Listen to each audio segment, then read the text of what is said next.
Look, I'm a big anime fan. If you haven't been able to tell from my name, my logo, my use of Goku on my banner, or the references that I sometimes make, お前はもう死んでいる。but seriously, I really do enjoy anime. Back in the day, I was introduced to Dragon Ball Z Kai on Sunday mornings on Toonami, and I've been hooked ever since. But it wasn't until about 3 years ago that I really discovered how popular it was in the US. Me myself being what you would call a nerd back then, that's all the fan base I thought anime and manga was limited to. And I'm certain that's still what a lot of people think. To my fellow watchers, I bet you guys can relate to whenever something about anime comes up and someone says, "You watch anime?" You really can't blame them either. The image that the average anime fan comes up with is normally some dude with glasses in his mom's basement or something. Another popular saying is that anime is just a cartoon and it's just for kids. Again, you really can't blame those people for thinking and saying that either. At first glance, that's all you see. A bunch of cartoon characters saying stuff in Japanese. So, at least for a long while, anime just hasn't been so widely accepted. Until about 3 years ago. Before we get into all that, however, I'd like to cover a stigma about the sports world. This spans beyond the NBA or professional basketball in general, but throughout all of sports, covering all world-class athletes. The stereotypical athlete is athletic, not just in their physical abilities, but in their character. A jock, so to speak. Professional athletes that perform their job at a high level, by the way, I really do like that phrase, are groomed to just play sports. That cuts out just about everything else. For example, let's take Michael Jordan or Cristiano Ronaldo if you're more of an international sports fan. Do you think that these guys would take time out of their day to watch Pokemon or something? Of course not. By the way, the interesting thing about it is that the further back you go, the more out of place it feels. Zion Williamson is a guy that likes to watch anime. That's not really that surprising anymore. But if I told you that Kevin Durant was a guy who liked watching, I don't know, The Adventures of Sonic the Hedgehog, then it feels a little bit more odd, but still sort of believable. Now, if I said that LeBron James likes watching Tom and Jerry to this day, that's on a whole nother different level of weird. Unless, of course, you've seen his Instagram story. If I said that Kobe Bryant avidly watches Hunter x Hunter, the original one, next to nobody would believe me. I wouldn't believe it myself. But saying that Larry Bird or Patrick Ewing or Magic Johnson's favorite show was Looney Tunes or Fat Albert, that's out of the question. That's out of the equation. That's just not possible. I'm not certain if it goes like that with other sports, but it seems like it would. Enlighten me if you know down below. The bottom of the line is, for a long while, the athletes were just that. Their lives revolved around their love of the game, and that's what they spent their time doing if they weren't out spending their money recklessly. Stuff that's reserved for quote-unquote nerds, like video games or cartoons, isn't really supposed to be up their alley, especially for guys who came out of difficult situations. In places where drugs and money in sports are pretty much everything, it seems like people coming out of that are too hard or tough to partake in such activities. Since those types of situations are unfortunately stereotyped to black men, seeing a black dude who plays basketball or football that likes anime seems like something that's all too rare. That, however, couldn't be further from the truth. You don't do that in a fight. This here is the video that opened the floodgates for anybody to express their love for anime. From watching these guys and the way that they blended black culture, something that's been stereotyped as hard and tough for the longest, and anime in their videos without any type of shame, it showed me and over 10 million people that anime fans can come from anywhere. It's not just that nerd with glasses who stays indoors all day. This video was the first step in making anime cool for just about anyone. Okay, now that we've got that preamble sort of out of the way, let's get to the NBA and introduce the lineup. First and foremost, we've got the NBA's premier Dragon Ball Z fan. I remember back when he was getting drafted, there was some article written on him about whatever, and he professed his love for Dragon Ball Z. By the way, that's when he became one of my top 5 favorite players of all time. Since then, he hasn't looked back.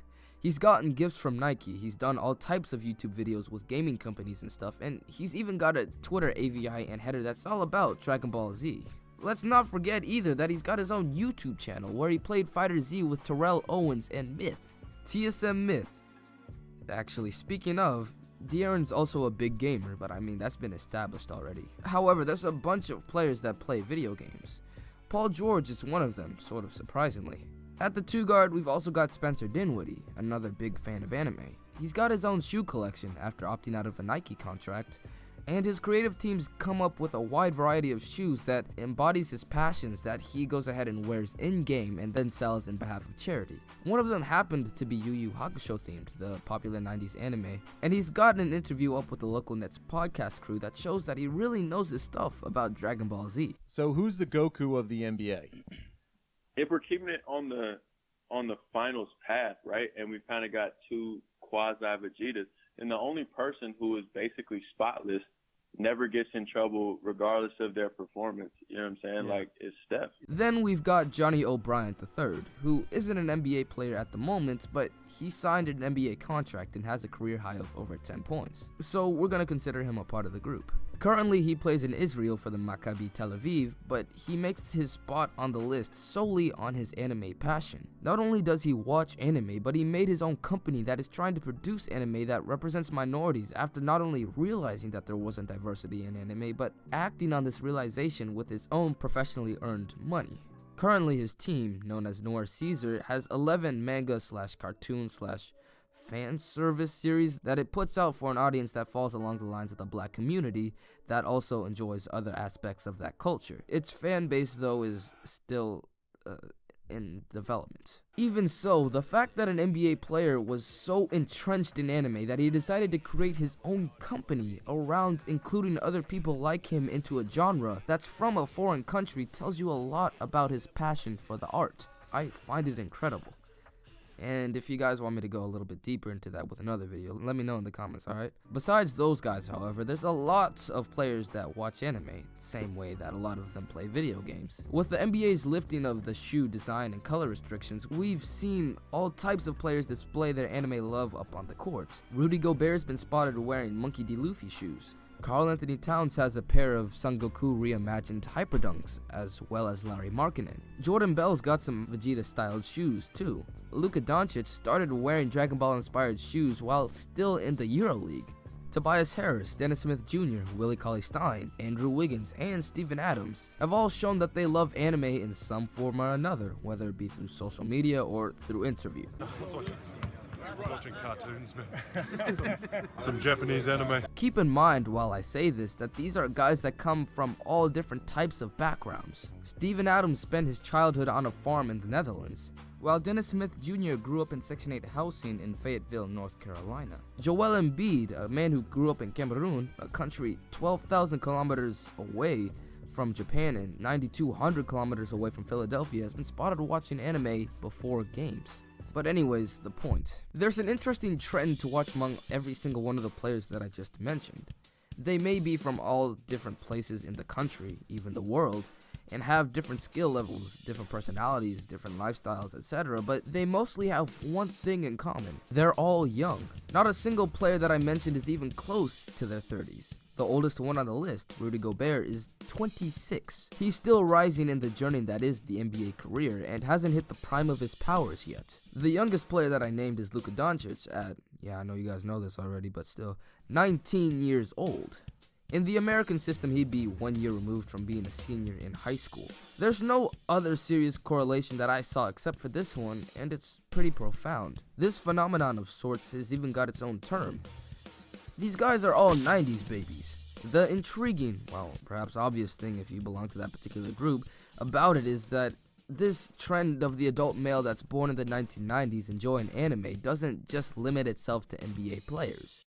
This is a side note here, my bad, I really didn't intend this, but the thought just appeared in my head while writing down the script. The players in the NBA and their habits and behaviors are just a microcosm of people as a whole in the United States of America. Now, I'm not talking about the millions that they make or the mansions that they buy or the cars that they own or the parties that they go to, but I'm talking about the habits formed in, well, the formative years. Most of the guys in the NBA, believe it or not, were like you and me at some point in their life.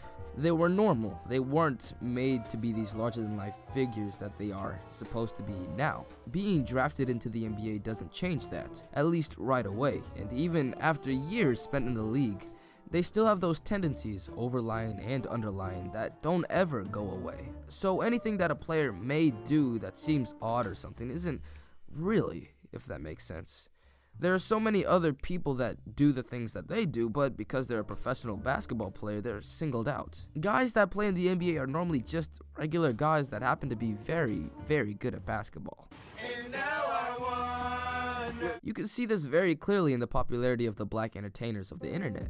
RDC World 1's got something like 2 million subscribers on YouTube. King Vader's got like 1 million, and it goes on and on. Actually, while we're still on the subject, let's talk about these influencers and how there's so many of them. RDC World became famous through the When People Take Anime Too Far, and their other content about anime and black culture and parody has taken off. Straight out the gate, in their first video over 6 years ago, way back in 2012, they're talking about Pokemon. Like literally, it's their thumbnail. But their videos never really revolved around that for a while. It was more like a relatable comedy channel that got something impressive on certain videos. Since 2015, however, they started to emphasize on their love of anime, and it's gotten them to all of these incredible things. But that's not the point. These guys, of course, are hilarious. I mean, that's how they're able to get this far. However, it's the fact that they're sort of a new breed on the internet. Black guys that watch anime.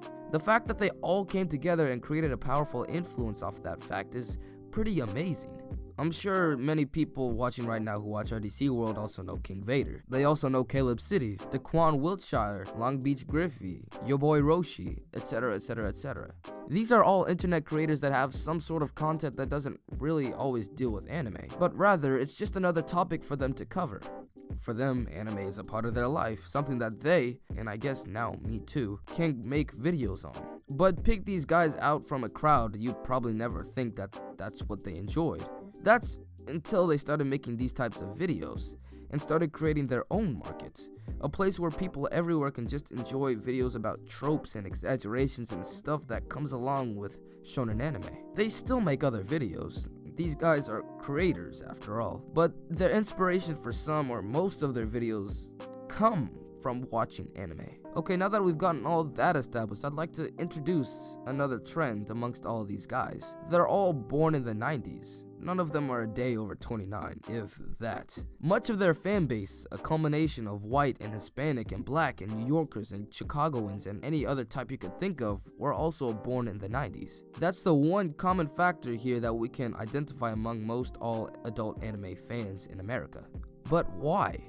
Why is it that so many people as adults enjoy Dragon Ball Z and One Piece and Naruto in America when they're all strictly Japanese works? The answer largely is Cartoon Network, or more specifically, Toonami. For all of the adults now that were born in the 1990s, Toonami was the gateway for everything. They spent their childhood watching Cartoon Network after school with 61 million other people. 61 million fans can't be wrong. American children became hooked on Dragon Ball Z, and that acted as a gateway to other series. Chris, take it away. This was basically like the 1999-2000 era Marvel movies. Like, you guys didn't have anything else. Like, yeah, there was nothing else. There was no like long-running shows that had a very, really long story, like 300, 500 episodes long. And it also trips me out because we've discovered that it's been essentially a gateway drug for all other anime. Toonami came out of a place that Cartoon Network was looking to fill in the late 90s and early 2000s. A dedicated cartoon block that would draw in audiences from the tween to teen male demographic, capitalizing on shonen's catering in its approach to the very same demographic in Japan and previous successes with other Japanese works, and its relative cost effectiveness. 1997 saw the first rendition of Toonami, featuring shows like Sailor Moon, Ronin Warriors, and Dragon Ball Z. The Toonami Operations Module, or TOM, took over in 1999, and it never looked back. The Midnight Run, which came out at the same time as Tom, took Japanese work in America to the next level with uncut and uncensored material, exposing young viewers to the art in a form closer to its original than in the daytime. With the insane popularity that Toonami got in the years between 1999 to about 2003 or 4, they let millions of kids in on a concept that went beyond just a standard American cartoon. Somewhere along the line, Naruto and One Piece were added, Teen Titans premiered, and eventually they were moved to a strictly Saturday block, and they were shut down in 2008. During that run, however, most of the players that profess their love to anime now grew up with Toonami. They were 7 or 8 or 9 years old when Toonami became the powerhouse that it was, and were influenced by their friends and big brothers and sisters to the point where they came out of the Toonami run with a deep-seated love for the anime style. Sean Schemmel, the voice for Son Goku since Dragon Ball Z, puts it like this. A friend of mine's a biologist, and well, he has a biology degree or whatever, and we were talking about it, and he was like, how do these kids hear your voice? And I go, yeah, like, the kids hear it, and they're little kids, and the vibrations of my voice are literally permeated into the neural pathways of kids as their brains are forming. That's really where nostalgia comes from. Certain sounds or images that are being flowed into a developing person's head repeatedly day after day don't just disappear once you reach a certain age. For most shows, however, it's inevitable to grow out of them. You don't go back looking for episodes of Barney or Dora the Explorer or something, because that just doesn't stimulate your brain as it once did, or it's not something that's really accepted by society. American children's programming is meant to be grown out of. There's always the next level after that, just waiting to be tapped into once your favorite shows become childish. The thing about anime, though, is that you can't grow out of it. There are legitimate plots and emotion and weight behind these stories, and it can be watched and enjoyed by all ages. For example, there are still Star Wars fans in the middle-aged group, in their 40s and with very normal lives, but they still make room for themselves and their kids when the new movie is announced. It's sort of like that with anime, but it's spread through an entire genre. There isn't just one series that you watch and enjoy solely. If you like Dragon Ball Z, chances are you'll like Naruto or Bleach or Fullmetal Alchemist. If you like any of those shows, chances are you'll like Hunter x Hunter or My Hero Academia. It's always fresh. There's always something to watch without fail. Dragon Ball Super is the prime example of this freshness. They rebooted a series that had been down for some 20 to 30 years and brought it back with the same, if not more, popularity than it had then. Due to the vast amounts of people still enjoying the show due to nostalgic factors, anime has become more socially acceptable, and in turn encourages people in general to watch it. Again, look back at the black pioneers of YouTube. So all of this allows for incredibly tall, incredibly fast, incredibly gifted men to show love to a style of Japanese cartoon.